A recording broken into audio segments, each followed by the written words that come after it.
good service. Serosh.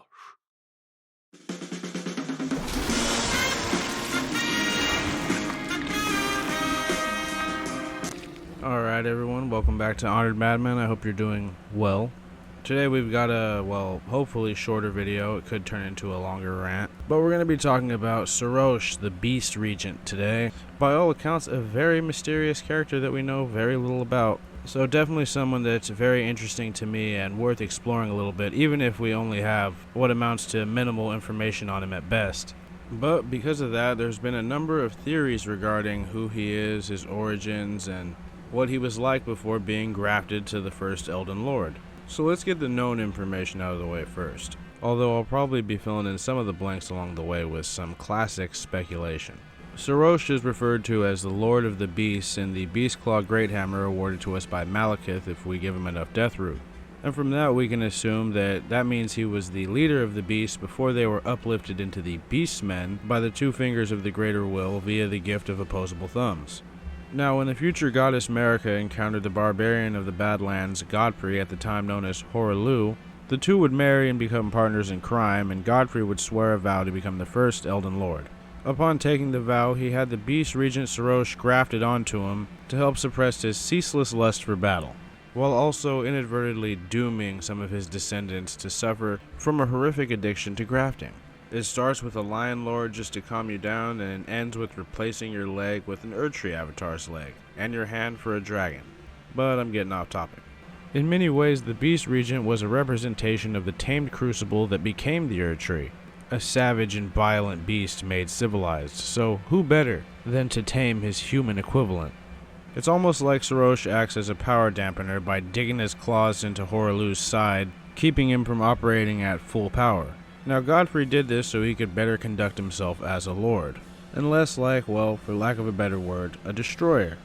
However, that was unfortunately Marika's only use for the first Tarnished, because after getting a few heirs, two corrupted and one not, well, yet anyway, she robbed Godfrey of his grace after his final campaign, and banished him and his tarnished descendants and offspring and followers and companions and whatnot, to the realms outside the lands between, back to the Badlands, if you will, where they were supposed to fight more battles and live and die in distant, faraway lands. And Godfrey and Serosh were no exception, as they would also meet their ends in foreign and faraway lands where they would wind up crucified, in one of my favorite images from the opening cinematic. But even death wouldn't be enough to stop these two from experiencing their love of what is best in life. And crush your enemies, see them driven before you, and hear the lamentation of their women.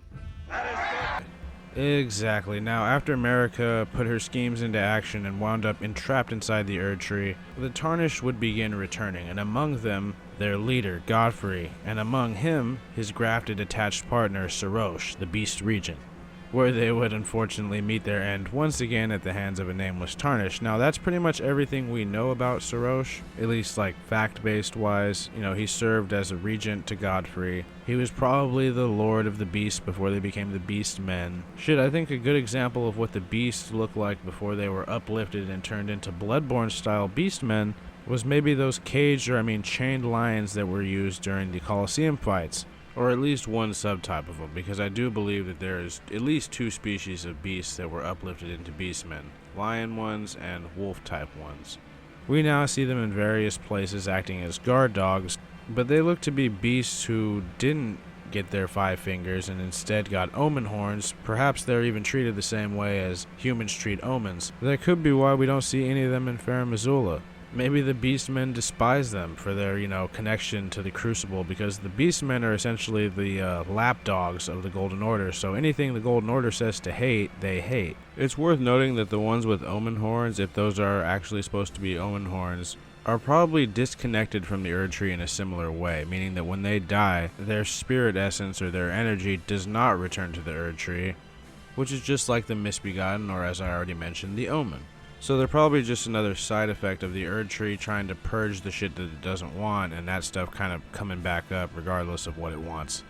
For whatever reason, the Erdtree just did not like its humans or its beasts to have horns. So when these things would pop back up, metaphorically speaking, The Golden Order needed some kind of job for these creatures to do, and what better, at least in the cage of the chained lions, than an attraction at the Colosseum for warriors to fight and kill.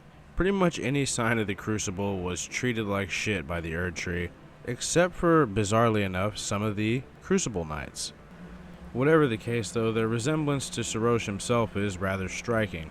It's not hard to guess why someone like Radon would keep a few at Redmane Castle. He was essentially the premier Godfrey fanboy, and even took lions as his coat of arms.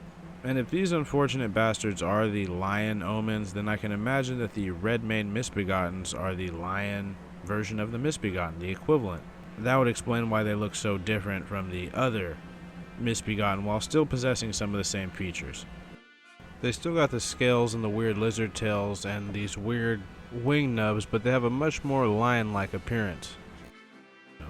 So basically, in short, I think that Serosh was just the king of the beasts before they were turned into beastmen, and maybe even after he was grafted onto Godfrey, he was still seen as their spiritual and actual leader, although Malekith does seem to be the ranking beastman in Fair Missoula by the events of the game. He is a priest after all, maybe he's their religious leader, while Serosh was their military and, their regal leader or whatnot. But I do want to go over a couple of interesting theories I saw recently that I'm not completely sold on, at least yet, but they are definitely worth mentioning just because of how interesting they are. Now, these two are not my theories. I got them from Reddit from reading a while back, so I'll definitely give credit where it's due. This one was from a user, a Redditor, known as Duder Prime. He basically alleged that perhaps Serosh was created from Horaloo, like maybe Marika took his battle lust and created Serosh as a way that Godfrey would have access to his power reserves if he, absolutely needed them, and that's why Serosh was created and grafted onto him. That way, Godfrey would still be able to conduct himself as a lord and be able to draw on that great power if he ever needed it again. That's definitely a pretty interesting one. I was kind of paraphrasing a little bit there. I didn't want to go into too much detail on someone else's theory, but it's definitely something I felt worth mentioning. Now, the other really interesting theory I saw about Serosh comes from Starkiller006.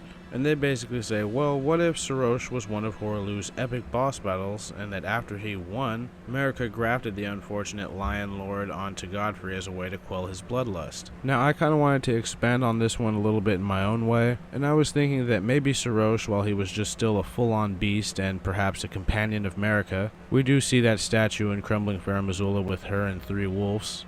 No lion statue to be found, but perhaps the wolves are just metaphorical for all beasts. They just are there to represent beasts as a whole. But yeah, perhaps of Marika's many beast followers, Serosh was the mightiest, and he went up against Godfrey. And of course Godfrey won, but Marika saw just how useful that power could be, but, only if controlled. So that's why she made Godfrey graft Serosh onto him to basically, like I always say, quiet the bloodlust. We probably said that a million times in this video by now. But I definitely think that's possible. Anyway, though, I did just want to make this a micro dose of lore. I know I didn't say it at the start of the video, but as always, we've got a lot of interesting stuff coming up soon. We've got some Oblivion stuff, some Fallout stuff, more Zelda stuff, and of course, more FromSoft stuff. I'm slowly playing through Dark Souls 3 again to get enough footage on the Pontiff for that video. But yeah, I'm done rambling. Let's have our outro and maybe have some final thoughts, shall we?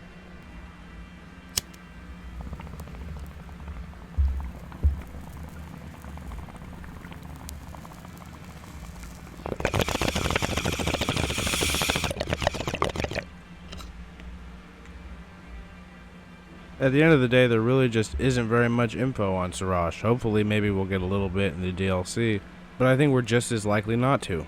I do believe that the beasts, or at least some of them, were Marika's companions when she first encountered the Greater Will, and that they were uplifted into the Beastmen to serve as better henchmen. That's my interpretation of that statue in Crumbling Fair Missoula, at least. But sorry about that recent delay in between videos. The Guardians one was supposed to come out right after the Wormface one, but then my laptop just decided to stop working. But that's all taken care of, so we're back to our regularly scheduled programming, and there's a lot of great stuff coming on the way. So as always, though, I'm gonna let you guys go. I'll see ya. Be safe. Have a good one. See you next time.